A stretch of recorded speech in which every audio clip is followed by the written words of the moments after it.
नमस्कार, लोकमत भारत की खास बुलेटिन में आप सभी का बहुत बहुत स्वागत है। मैं आपके साथ मोनिका राठौड़। ये रुक करते हैं खबरों की ओर।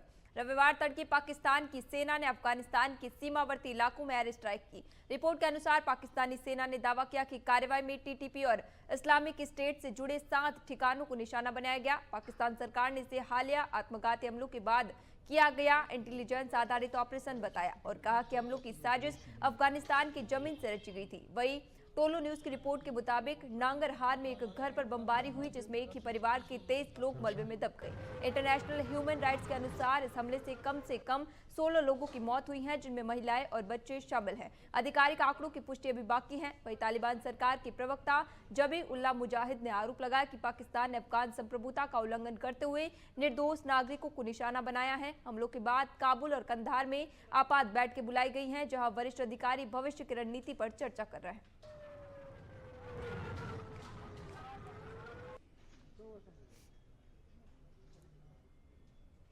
अमेरिकी राष्ट्रपति डोनाल्ड ट्रंप ने ग्लोबल टैरिफ 10% से बढ़ाकर 15% करने का ऐलान किया है। उन्होंने शनिवार को ट्रुथ सोशल पर पोस्ट कर इसकी जानकारी दी। इससे पहले ट्रंप ने शुक्रवार रात प्रेस कॉन्फ्रेंस कर सभी देशों पर 10% टैरिफ लगाने की बात कही थी। दरअसल अमेरिकी सुप्रीम कोर्ट ने शुक्रवार को ट्रंप के दुनिया भर के देशों पर लगाए गए टैरिफ को रद्द कर दिया था। सुप्रीम कोर्ट ने 6 से 3 के बहुमत से फैसला सुनाते हुए कहा कि ट्रंप को IEEPA कानून का इस्तेमाल करने का अधिकार नहीं है। यह अधिकार राष्ट्रपति को नहीं, सिर्फ संसद को है। इससे नाराज होकर ट्रंप ने दुनिया भर के देशों पर नए कानून का इस्तेमाल कर 10% टैरिफ लगा दिया था। इस कानून के तहत अधिकतम 15% टैरिफ ही लगाया जा सकता है। हालांकि यह टैरिफ सिर्फ 150 दिन के लिए ही लागू रहेगा। अगर इन्हें आगे बढ़ाना है तो कांग्रेस की मंजूरी लेनी होगी।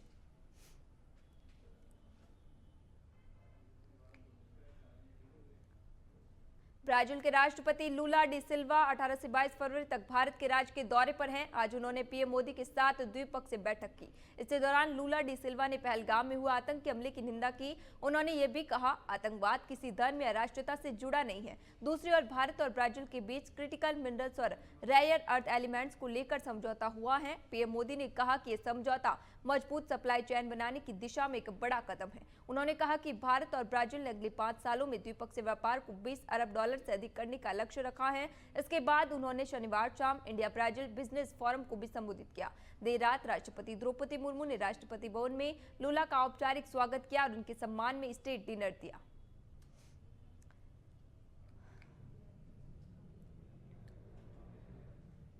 T20 वर्ल्ड कप में सुपर 8 स्टेज का तीसरा मैच आज पिछली बार की दोनों फाइनलिस्ट भारत और साउथ अफ्रीका के बीच खेला जाएगा। मुकाबला अहमदाबाद के नरेंद्र मोदी स्टेडियम में शाम 7 बजे शुरू होगा। दोनों टीमों के बीच पिछला यानी 2024 एडिशन का फाइनल खेला गया था। इसमें भारत ने पहले बैटिंग करते हुए 20 ओवर में 176 रन बनाए थे। टारगेट का पीछा करने उतरी साउथ अफ्रीकी टीम 8 विकेट के नुकसान पर 168 रन ही बना सकी। इस तरह भारत 7 रन से जीत दर्ज करते हुए 17 साल बाद T20 वर्ल्ड चैंपियन बना। भारत और साउथ अफ्रीका की टीमें ग्रुप स्टेज में अपने अपने ग्रुप में टॉप पर रही थी और सभी 4-4 मैच जीते थे। भारत ने अमेरिका, नामीबिया, पाकिस्तान और नीदरलैंड को हराया। वहीं साउथ अफ्रीका ने कनाडा, अफगानिस्तान, न्यूजीलैंड और UAE को हराकर ग्रुप डी में टॉप किया था।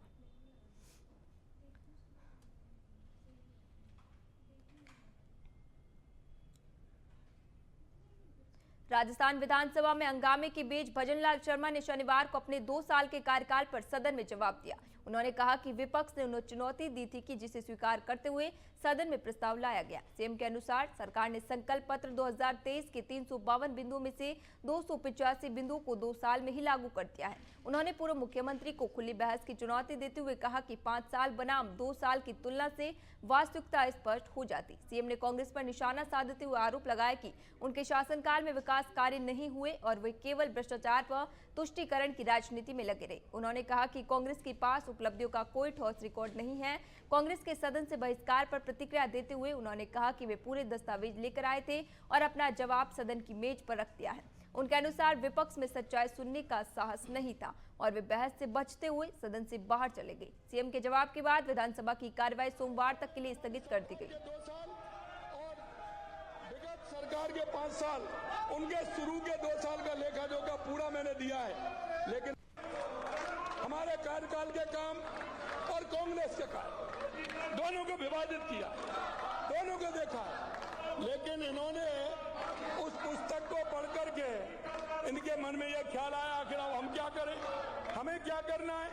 अरे उस पुस्तक को पढ़ के इन्होंने देखा कि हमारी किस तरह से काम किए। अरे मैं तो ये समझता कि जो पूर्व मुख्यमंत्री हैं वो रीवा में इन दिनों पोस्टर वार को लेकर राजनीति गर्मा गई है। शहर के कॉलेज चौराहे पर कांग्रेस नेता राहुल गांधी के खिलाफ विवादित पोस्टर लगाए गए, जिनमें उन्हें ब्रेनलेस बताते हुए आपत्तिजनक टिप्पणियां की गई हैं। पोस्टर में लिखा है, राहुल गांधी के ब्रेनलेस होने के फायदे, पार्टी की नेचुरल स्टुपिडिटी सबके सामने आ जाती है। इतना ही नहीं, पोस्टर में कांग्रेस का चुनाव चिन्ह भी उल्टा दर्शाया गया है। बताया जा रहा है कि ये पोस्टर भाजपा नेता गौरव तिवारी द्वारा लगवाए गए हैं। गौरव तिवारी ने कहा कि एआई समिट के दौरान राहुल गांधी द्वारा शर्ट उतारकर किए गए विरोध के चलते उन्होंने ये पोस्टर लगाकर अपना विरोध दर्ज कराया है। उन्होंने कहा कि कांग्रेस के नेता और कार्यकर्ता जिस तरह का व्यवहार कर रहे हैं, उसी के विरोध में स्टुपिडिटी शब्द का प्रयोग किया गया है। भाजपा नेता ने यह भी कहा कि कांग्रेस अब उल्टा काम कर रही है, इसलिए पोस्टर में उसका चुनाव चिन्ह भी उल्टा लगाया गया है।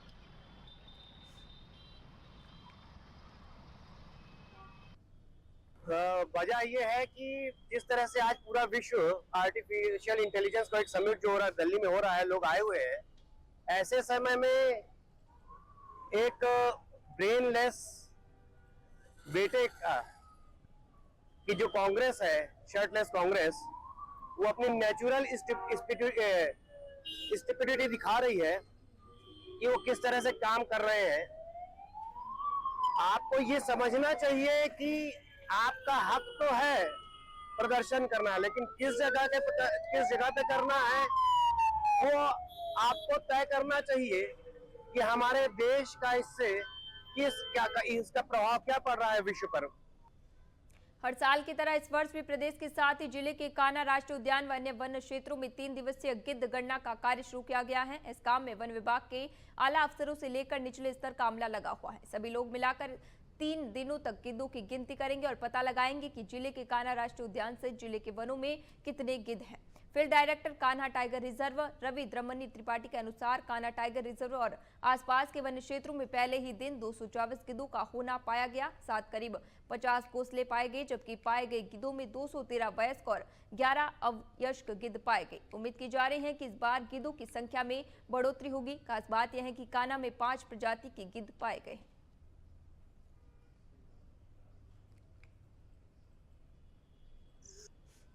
ये जो प्रतिवर्ष चलने वाली प्रक्रिया है जिसमें गिद्धों की गणना की जाती है, तो कान्हा टाइगर रिजर्व में आज जैसे 3 दिवसीय का जो प्रथम दिवस था, उसमें लगभग 224 गिद्ध की संख्या आज रिकॉर्ड की गई है, जिसमें 11 जो थे अवयस्क थे और 213 जो थे वो वयस्क थे।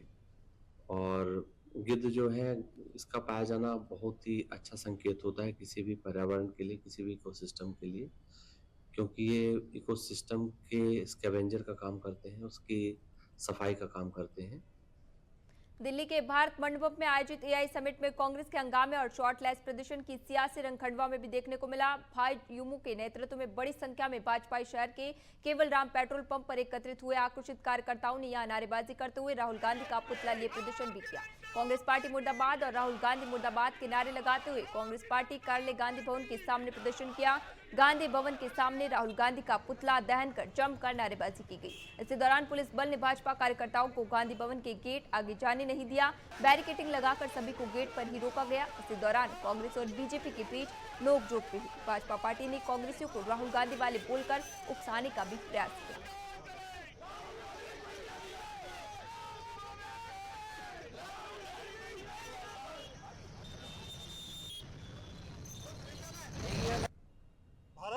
भारत मंडपम में जो समिट कार्यक्रम चल रहा है, वहाँ पे एआई को लेकर आज भारत ऊंचाइयों पर पहुँच रहा है।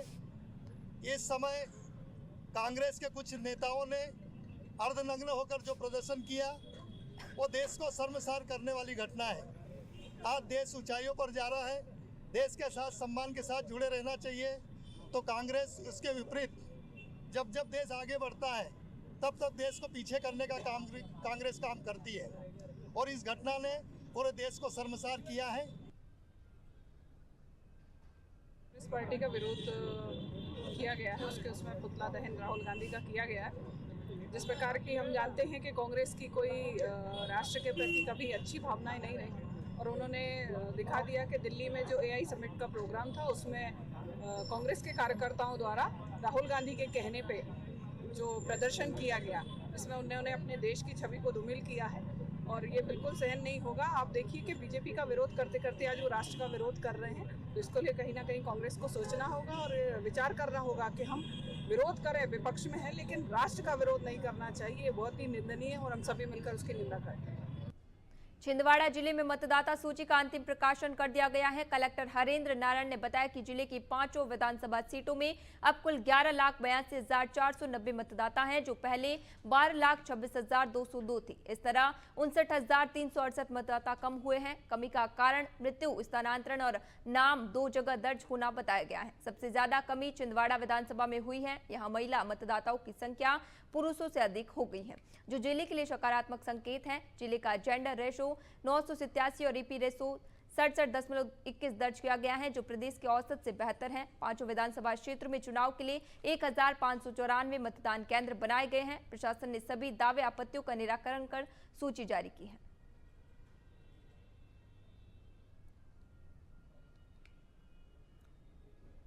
पब्लिकेशन की डेट 21 फरवरी 2026। नेक्स्ट 368 मतदाताओं के नाम बाहर जो ओरिजिनल जो फिगर था उसमें से कम हो गए थे और कुछ मतदाता 7,860 मतदाता ऐसे थे जो नो मैपिंग यानी कि जिनका मैपिंग नहीं हो पाया था, यानी कि जो 2003 की जो SIR थी उसमें उनका कहीं से उनका मैपिंग नहीं हो पाया। तो ऐसे 7,860 ये वाले हीरो दामिनी जैसी कई फिल्मों में अपने दमदार अभिनय का जलवा बिखेर चुकी प्रसिद्ध बॉलीवुड अभिनेत्री मीनाक्षी शेषाद्री 30 साल के लंबे अरसे के बाद भारत लौटी हैं। वह इसे अपनी सेकंड इनिंग बताती हैं। ऐतिहासिक नवग्रह मेले के समापन समारोह में दक्षिण शैली की नृत्य कला प्रस्तुति देने खरगोन पहुंची मीनाक्षी ने मीडिया के सवालों का जवाब देते हुए कहा कि भारतनाट्यम नृत्य कला उन्होंने काफी कम उम्र में ही सीखना शुरू कर दी थी। फिल्मों में फिर से कम बैक के सवाल पर मीनाक्षी शेषाद्री ने कहा कि अच्छे रोल मिले तो देखा जाएगा। उन्होंने महिला उत्पीड़न पर चिंता व्यक्त की और कहा कि नारी शक्ति स्वरूपा है, लक्ष्मी है, उसे पहचानना होगा। लोकमत के सवाल के जवाब में उन्होंने कहा कि भरतनाट्यम शैली को देश के गांवों तक ले जाने का प्रयास करूंगी, बस शर्ते उन्हें सही अवसर मिले।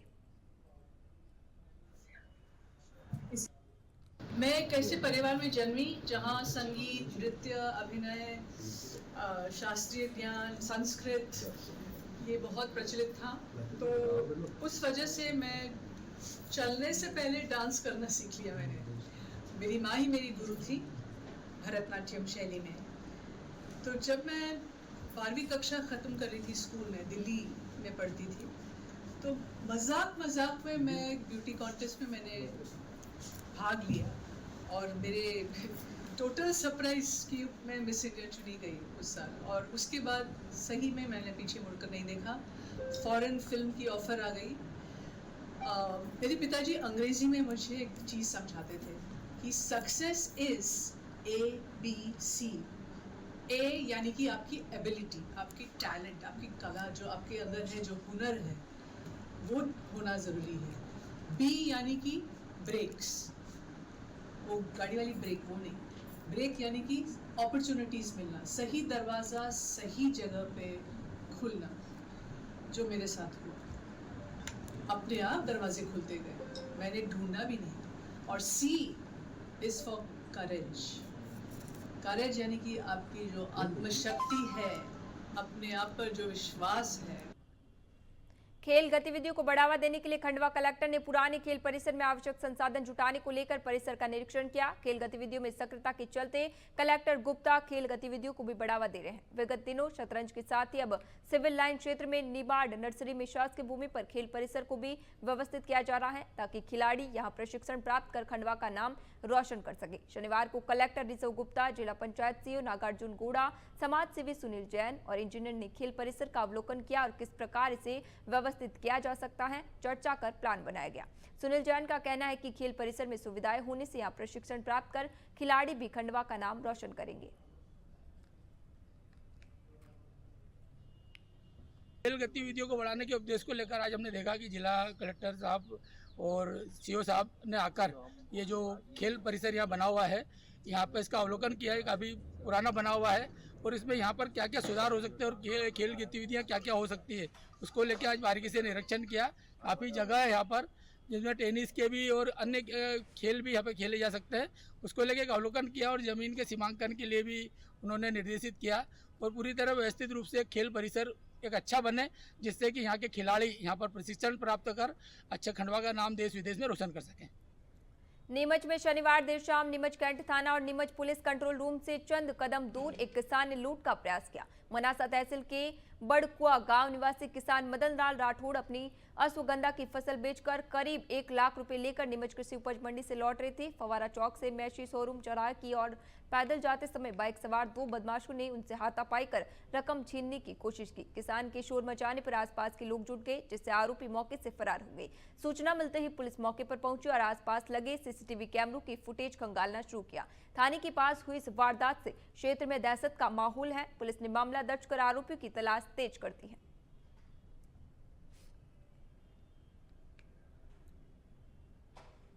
हरदा में शनिवार रात 8 बजे एक दुखद हादसा हुआ जिसमें 2 लोग ट्रेन की चपेट में आ गए। घटना देव कॉलोनी के सामने रेलवे टीआरडी ऑफिस के पीछे टाउन हॉल पर हुई। मृतकों में गणेश शर्मा निवासी देव कॉलोनी और ऋतिक धार्मिक निवासी विकास नगर शामिल हैं। दोनों रेलवे लाइन पार कर देव कॉलोनी की तरफ जा रहे थे, तभी हरदा से इटारसी जारी कर्नाटक एक्सप्रेस ने उन्हें टक्कर मार दी। सूचना ट्रेन चालक ने स्टेशन मास्टर को दी। जीआरपी पुलिस मौके पर पहुंची। शवों का पंचनामा बनाकर जिला अस्पताल भेजा गया।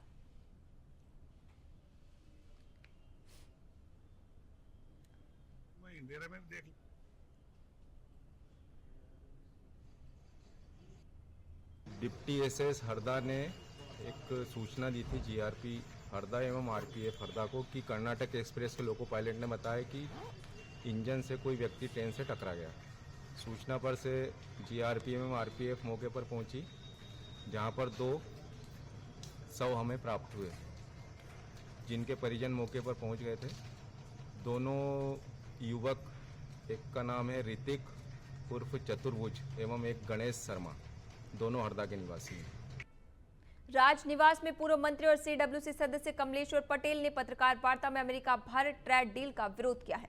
उन्होंने कहा कि प्रस्तावित समझौते के तहत भारत से अमेरिका जाने वाले उत्पादों पर ड्यूटी लगेगी, जबकि अमेरिका से भारत आने वाले उत्पाद ड्यूटी फ्री रहेंगे। इसका सीधा असर भारत के व्यापारिक और किसानों पर होगा, खासकर अनाज और कृषि उत्पादों के क्षेत्र में। पटेल ने आरोप लगाया कि यह असमान समझौता भारत के हितों के खिलाफ है और दीर्घकालीन लाभ के नाम पर देश के व्यावसायिक और कृषि क्षेत्र को नुकसान पहुंचा सकता है। उन्होंने सरकार से अपील की है कि ऐसे समझौते पर निर्णय लेने से पहले देश के किसानों और व्यापारियों के हितों का पूरा ध्यान रखा जाए। उनके अनुसार ये व्यापारिक असंतुलन भारत की आर्थिक और कृषि सुरक्षा के लिए चिंता का विषय है और इसे रोकने के लिए ठोस कदम उठाने की आवश्यकता है। कि हमारे देश का जो एग्रीमेंट किया है, हमारे देश का जो किसान है, वो आप समझ लीजिए कि अगर हम अमेरिका को खुला छूट जिस तरह से हमने व्यापार करने के लिए भारत देश में बिना किसी शुल्क के हम जो यहां से निर्यात करेंगे अमेरिका को, हमें 18% टैक्स देना पड़ेगा और अमेरिका हमारे साथ 0% में निःशुल्क सारी वस्तुएं, सारे खाद्यान्न सामग्री, अनाज, कपास, सूत जो है, सारी चीजें जो है ये बिना किसी टैक्स के हिंदुस्तान में प्रोवाइड करेंगे। हम 18% टैक्स दे रहे हैं और उनको हमने खुद ही छूट दे दी है। ये कहीं न कहीं हमारे देश के साथ कृषि उत्पादकों के लिए बहुत बड़ा संकट भारतीय जनता पार्टी की सरकार ने खड़ा कर दिया है। रीवा स्थित भाजपा कार्यालय में प्रदेश के डिप्टी सीएम राजेंद्र शुक्ल ने पत्रकार वार्ता में मध्य प्रदेश सरकार का 2026-27 बजट पेश किया। इस बार का बजट 4.38 लाख करोड़ का अब तक का सबसे बड़ा बजट है और इसमें कोई नया टैक्स नहीं लगाया गया। बजट में कृषि क्षेत्र को प्राथमिकता दी गई है, जिसमें सिंचाई परियोजनाएं, फसल बीमा, कृषि सब्सिडी और समर्थन मूल्य को मजबूत करना शामिल है। युवाओं के लिए नई भर्ती, कौशल विकास, कॉलेज विस्तार और स्टार्टअप प्रोत्साहन योजनाएं शामिल हैं। महिलाओं के लिए स्व सहायता समूह को आर्थिक सहायता और लाडली बहन जैसी योजनाओं को जारी रखा गया है। इसके अलावा स्वास्थ्य, सड़क, पुल, ग्रामीण आवास, पेयजल और औद्योगिक निवेश को भी महत्व दिया गया है। सरकार ने इसे विकास की नई ऊंचाई वाला बजट बताते हुए कहा कि सभी वर्गों के हित में संतुलित और प्रगतिशील है।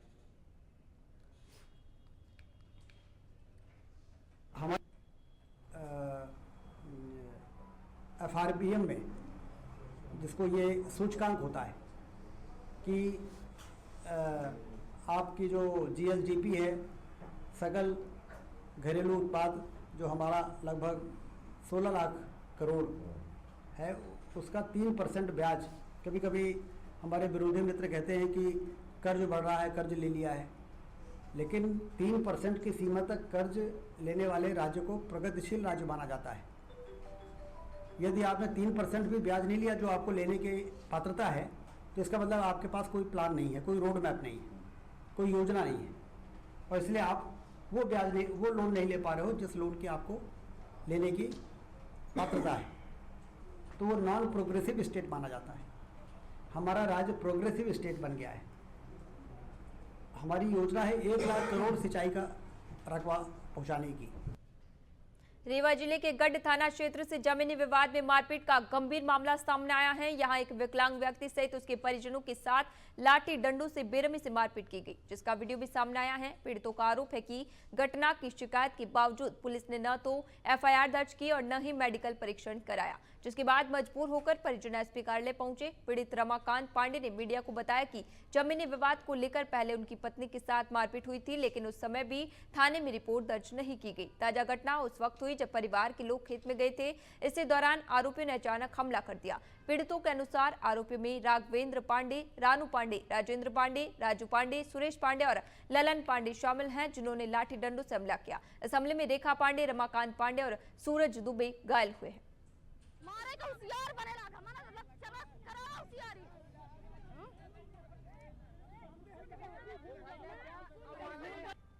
हम इस विषय में आए हैं कि हमारे पहले पत्नी को मारा गया तो कोई उसमें लड़ाई झगड़ा जितना मारपीट हुआ तो कोई रिपोर्ट नहीं लिखी गई वह गढ़ थाने में। फिर उसके बावजूद कोई वहां पे उसको ना पकड़ा, ना इनका कैफियत कोई रिपोर्ट नहीं बनी।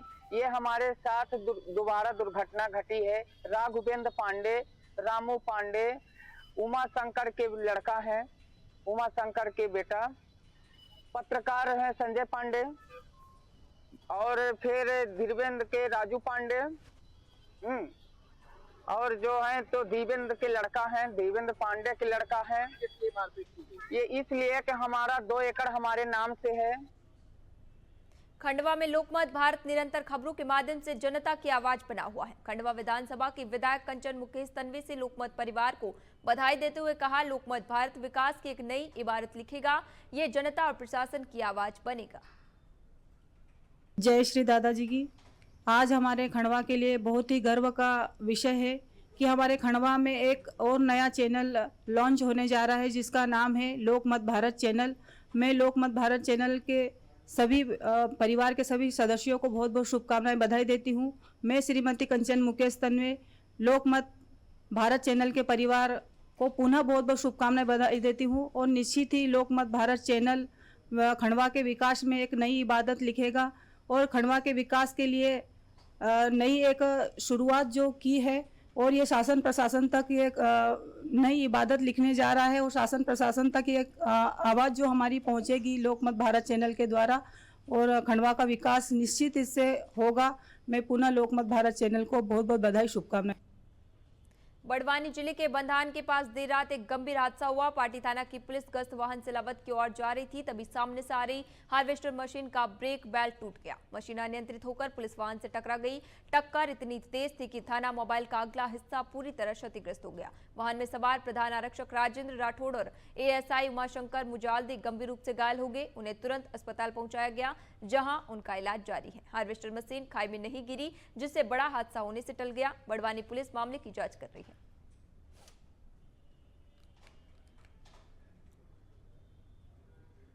कोटा में नीट की तैयारी कर रहे मध्य प्रदेश के एक छात्र के लापता होने का मामला सामने आया है। राजगढ़ जिले के खिलचीपुर थाना क्षेत्र के बादाहेड़ी गांव निवासी 24 वर्षीय लोकेश दांगी 17 फरवरी 2026 की दोपहर अपने हॉस्टल से बिना बताए निकल गया, जिसके बाद से उसका कोई सुराग नहीं मिला है। लोकेश के पिता राम बाबू दांगी ने बताया कि लोकेश पिछले 5 से 6 सालों से कोटा में रहकर नीट की तैयारी कर रहा था। वह पढ़ाई को लेकर गंभीर और अनुशासित छात्र था तथा रोजाना परिवार से संपर्क में रहता था। 17 फरवरी को दोपहर 3:35 पर सीसीटीवी फुटेज में लोकेश गुलाबी शर्ट, लोअर और कैप पहने हॉस्टल से बाहर निकलता दिखाई दिया, लेकिन इसके बाद वह वापस नहीं लौटा। 18 फरवरी को केतुन क्षेत्र की नहर के पास एक व्यक्ति ने पुलिस को सूचना दी कि किसी युवक का सामान नहर किनारे पड़ा है। मौके पर पहुंची पुलिस को वहां से मोबाइल, जूते, मोजे, घड़ी, कैप सहित अन्य वस्तुएं बरामद हुई। सामान परिजनों को दिखाया गया, जिन्होंने इसकी पहचान लोकेश के सामान के रूप में की है।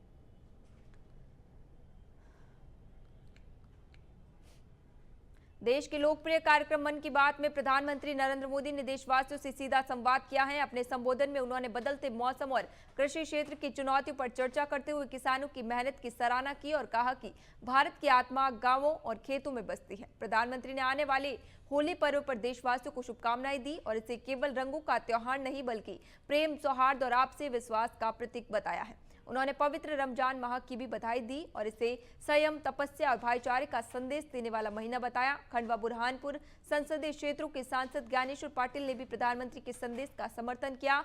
उन्होंने देशवासियों से अपील की कि वे प्रेम, शांति और सद्भाव के साथ होली और रमजान मनाएं, सामाजिक एकता और सनातन संस्कृति को मजबूत करें। देश के यशस्वी प्रधानमंत्री माननीय नरेंद्र मोदी जी के द्वारा एक अनूठा प्रयोग पूरे देश में विगत 10-12 वर्षों से वो कर रहे हैं और मन की बात जो देश के कोने कोने में बसे हुए लोग जिन्होंने कुछ नवाचार किया है, चाहे रोजगार के क्षेत्र की बात करो, समाज क्षेत्र की बात करो, धार्मिक क्षेत्र की बात करो, और ऐसे लोगों को पूरे देश और दुनिया से रूबरू कराना ये माननीय मोदी जी की प्रायोरिटी में रहा है। अभी के लिए खबरों में इतना ही। तब तक के लिए बने रहिए लोकमत भारत के साथ सच का।